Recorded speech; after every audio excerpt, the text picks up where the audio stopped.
What a few unscrupulous legislators do is they will take an act of violence that is committed by some convict in the nation, and they'll use that and they'll play on the sensationalism of it, and they'll portray that person as being representing all convicted felons, and they will use this act of violence to justify denying all convicted felons the right to own firearms for self-defense and protection of their family and children.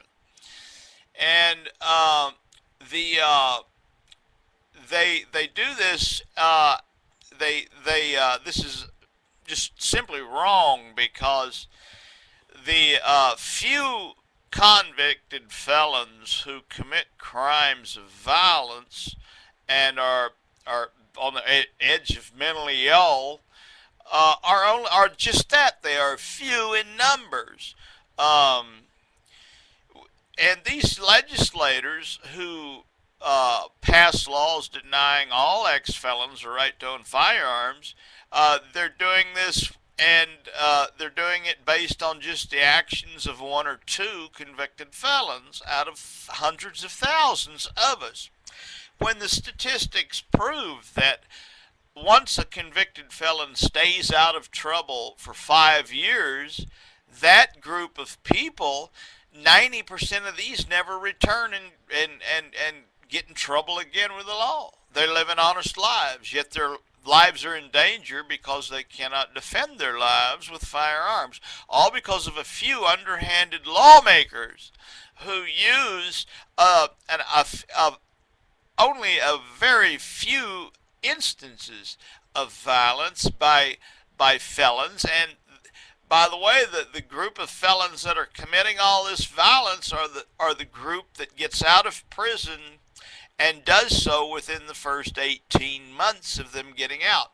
In other words, there's two kinds of felons. You've got the type that gets out and he goes right back into prison and committing a violent crime within 18 months of getting out. That's the bad felon. Well, the good felon is the opposite of that. He's the guy that stays out 5 years and never returns.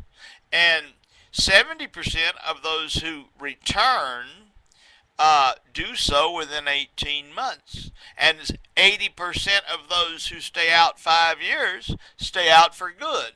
So the logic used to deny all ex-felons their rights to own firearms for self-defense is absolutely frivolous. And most of the lawmakers in this nation know this, but they're in fear of passing laws restoring ex-felons the right to defend themselves because the media jumps on them and makes them look like they are arming violent, murderous criminals with guns when they're doing is giving the good felons the right to protect their lives and their children and their wives.